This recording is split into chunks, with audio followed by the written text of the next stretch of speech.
رخ وہ بتاتے ہیں کہ 10 رکعت بھی پڑھ لیے تو بس ہے، کبھی کبھی، سب کے لیے نہیں فرمائے۔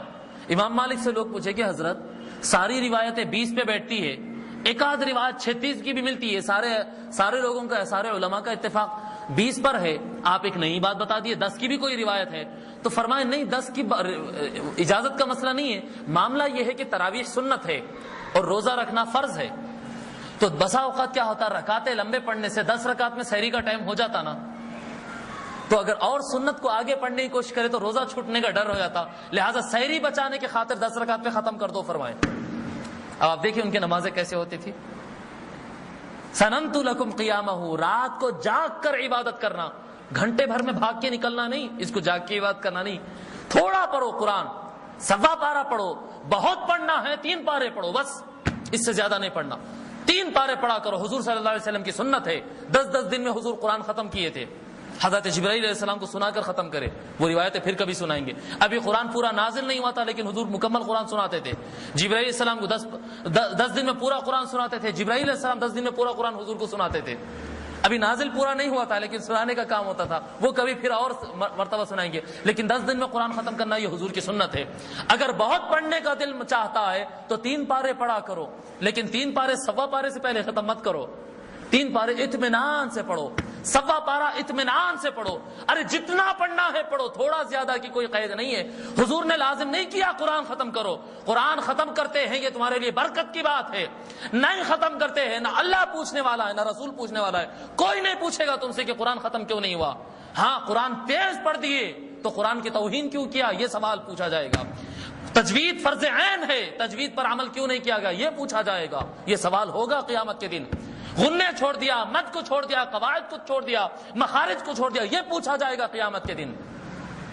حدیث شریف میں آتا کہ اگر کوئی رات کو اٹھے اور قرآن پڑھنے کی نیت سے بیٹھے، فاستعجم القرآن علی لسانی، اگر قرآن اس کی زبان پر نیند کی وجہ سے اگر الفاظ برابر نہیں ادا ہو سک رہے ہیں تو قرآن کو بند کر دے اور خاموش سو جائے، فرماتے کہ قرآن کو غلط سلط اس کے قواعد سے توڑ کر پڑھنے سے زیادہ اچھا ہے بندہ خاموش گھر میں سو جائے۔ کیا تراویح پڑھ رہے ہیں، یہ کیا تراویح پڑھ رہے ہیں، سمجھ میں آ رہی نا بات؟ ان چیزوں کا اہتمام کرے، رمضان کے اندر تلاش کر لے ایسی مسجد کو، یا اپیل کرے انتظامیہ سے کہ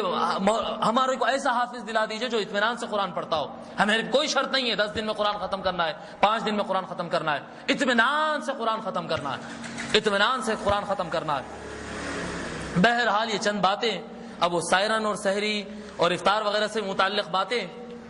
اب وہ بہت لمبا ہو جائے گا، میں بھی سفر سے آیا کافی تھکا ہوا ہوں، انشاءاللہ اس کو آئندہ ہفتے کے روز اس کو کر لیتے ہیں۔ بس عرض کرنا یہ ہے کہ دیکھیے اب رمضان ایک تزکیے کا مہینہ آ رہا ہے، سامنے ہمارے ایک تزکیہ کا مہینہ آ رہا ہے، اس میں شیاطین بند ہے، نیک عمل کرنا آسان ہو جاتا، اگر یہ آسان دنوں میں عمل نہیں کر سکیں گے تو سمجھو کہ سال بھر منحوس گزرنے والا ہے، کیونکہ جن دنوں میں شیطان بند ہے اگر ان دنوں میں عمل نہیں کر سکے تو پھر شیطان بھی کھل جانے کے بعد عمل کر سکیں گے۔ بعض اسٹوڈنٹس کی ایسی خواہش رہتی کہ میں سال بھر تو نہیں پڑھ سکا لیکن آئندہ سال بڑا اچھا پڑھوں گا، جی اب تو نوکری شروع کر دیا مگر یہ کتاب پڑھوں گا، پڑھنے کے دنوں میں نہیں پڑھ سکا، نوکری کرنے کے دنوں میں پڑھ سکے گا، اکیلا تھا تو نہیں پڑھ سکا، بیوی بچوں کے ساتھ پڑھ سکے گا،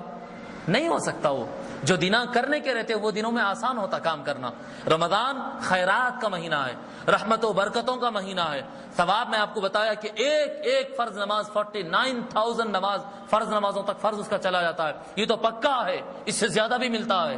اتنا بڑھ کر ثواب، شیطان بند، اس میں اگر اپنے نفس کو قابو میں نہیں لا سکے، شہر الصبر پہ عمل نہیں کر سکے تو پھر سمجھو کہ آپ کبھی بھی اپنے آپ کو کنٹرول نہیں کر سکتے۔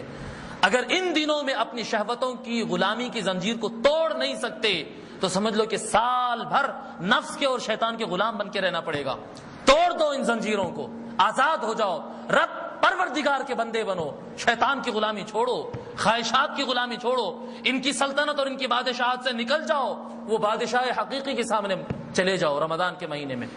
اللہ تبارک و تعالیٰ سے دعا ہے کہ مولا جو کچھ کہتے سنتے سمجھتے اس پر عمل کرنے کی توفیق